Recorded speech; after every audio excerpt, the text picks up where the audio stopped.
How to save money on board games. Long a popular form of recreation, board games have enjoyed a resurgence of popularity in recent years due to the increasing cost of entertainment activities outside the home, such as movies, concerts, and weekend trips. Because they can be bought once and used again and again, board games can provide a comparatively inexpensive evening's entertainment. However, many high-end board games carry hefty price tags themselves. You can save yourself money on board games by giving some thought to what games you enjoy and doing some smart shopping for games that meet your interests. The steps below give you some advice on how to save money on board games. Steps 1. Identify what kinds of board games interest you. The easiest way to save money on board games is to figure out what kinds of board games you like to play most. By concentrating on the games that interest you, you can save money by avoiding purchasing games you don't enjoy. Games can be broken into several types, given below, although some games may have elements of more than one type. Strategy games. Although many board games incorporate strategy to some extent, some games are built almost exclusively on strategy, usually involving placing pieces and moving them in certain ways on the board. Chess and checkers are pure strategy games, as are Battleship, Go, Mill, Othello, Reversi, Pente, Go, Moku, and Stratego. Other games, such as backgammon or Monopoly, include an element of luck by rolling dice or drawing cards. Word games. These games require some knowledge of language and a good vocabulary to play well. Foremost among these games is Scrabble, but there are other word-making board games such as Boggle and Upwards, as well as a number of word games that don't use a board, such as Bananagrams and Unspeakable Words. Building games. These games require you to be the first to build something to win. This category includes kids' games such as Cootie and Mousetrap, as well as more adult games such as Carcassonne, Settlers of Catan, and the various Rails games by Mayfair Games, in which the goals are to build roads, colonies, and railroad systems. Brainstorming games. These games require you to make lists of things that fit a particular subject.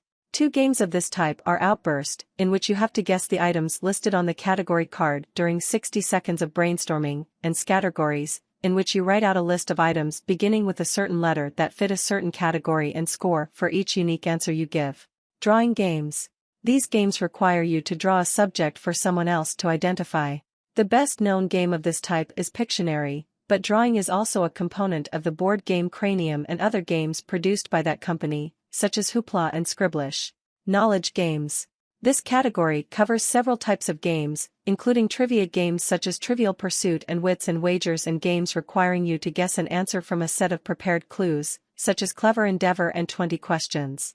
Other games of this type test your skill in giving clues for others to guess, such as Catchphrase, Taboo, and the alliterative and bigger, smaller clue options in Cranium. Memory games.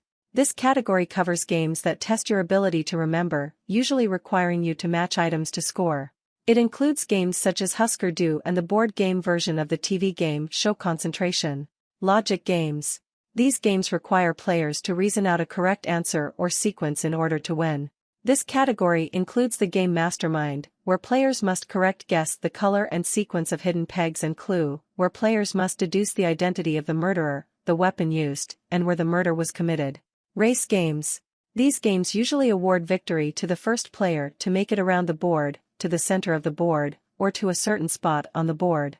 Most board games for young children, such as Chutes and Ladders or Candyland, are of this variety, as are games such as Parcheesi, Pachisi, and Sorry.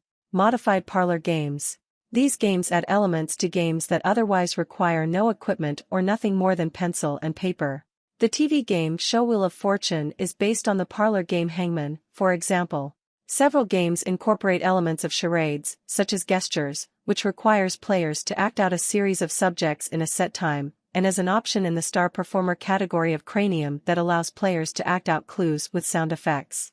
Another Cranium game, Scribblish, couples drawing with the parlor game Telephone. 2. Learn about the games that interest you before you buy. The easiest way to learn a new game is to sit down and play it. You don't necessarily have to buy the game first. There are a number of venues where you can experience new board games before you decide to buy them. Game nights hosted by family or friends give you a chance to catch up with people around you as well as to play old favorite games and discover new ones. A number of social groups devoted to board and other games exist as well. These may be hosted or sponsored by bookstores, game shops, or local libraries. You can find out more about specific groups by looking on the websites of the sponsoring entities. A number of groups also post their activities on sites such as meetup.com.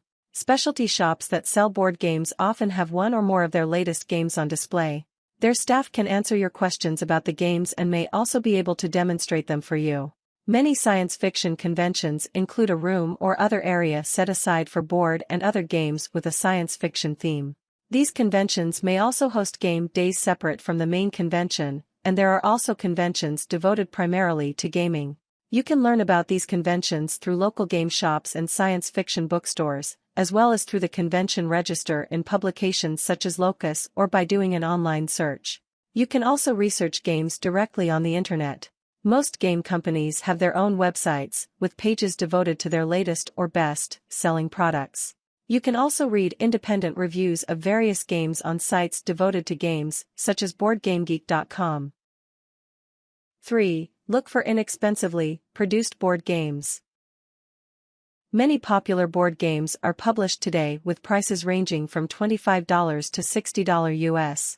Much of this cost comes from fancy color printing, as well as a heavy cardboard or wooden game board and a large amount of playing equipment. If you're willing to settle for fewer frills, you can buy board games for a cost of 1:2 to 1:3 that of high-end games. One company that produces inexpensive games is Chiapas Games, owned by game designer James Ernest, who also produces higher-end games under his own name. Chiapas games such as U.S. Patent No. 1, Spree, Witch Trial, and the original version of Kill Dr. Lucky feature black and white graphics and rules sheets, and game boards printed on paper. These games come without playing equipment, which you can borrow from other games you own, buy from toy and game shops, or make yourself. Some of its games are now available for free download and printing from its website at 4. Buy used board games. Another way to get around the cost of high-end, first-run games is to wait several years and buy used versions of games you've come to love. You can buy used games at yard sales, second-hand and thrift stores, flea markets, and estate sales, often for a small fraction of the game's original price when new. These options are also good for buying games for equipment you can use with inexpensive board games that don't come with their own playing equipment. You can also buy several editions of a game used and merge them into a single game. For example, the first edition of Outburst featured a wooden cribbage-like scoring board and a cardboard clue viewer and dry erase pen that was prone to dry out. The second edition replaced the viewer with a more durable plastic viewer, but at the cost of replacing the wooden scoring board with a cheaper cardboard version. By buying both editions used, you'd have both the better quality viewer and scoring board, as well as the category cards from both editions. 5. Discover new games you can play on game boards you already own.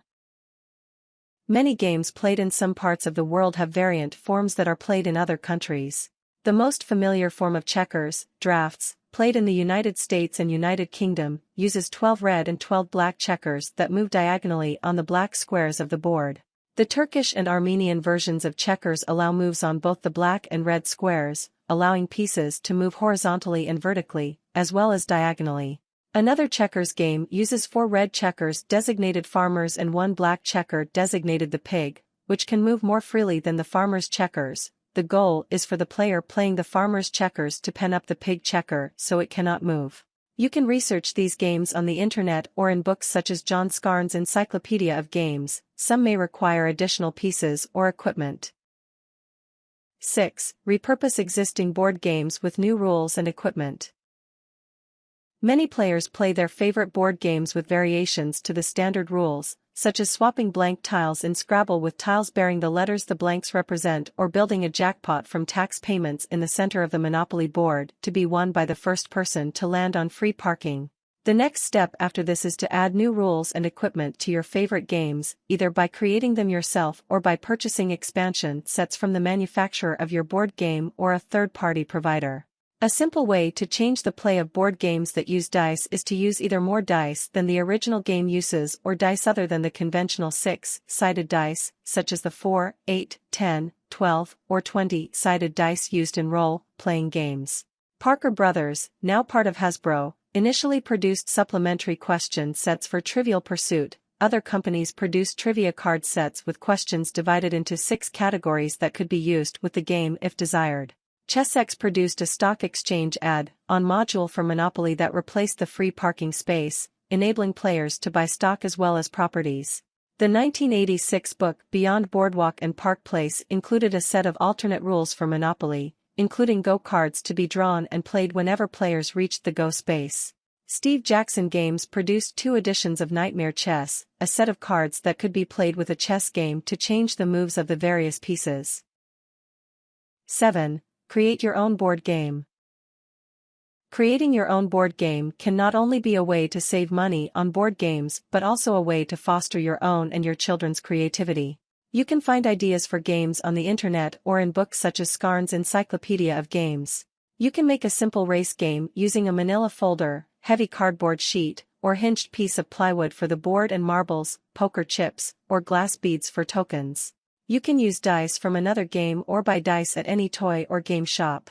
You can make your own reversey game using a checkerboard for the game board and creating the 2-sided game tokens by gluing poker chips of different colors together.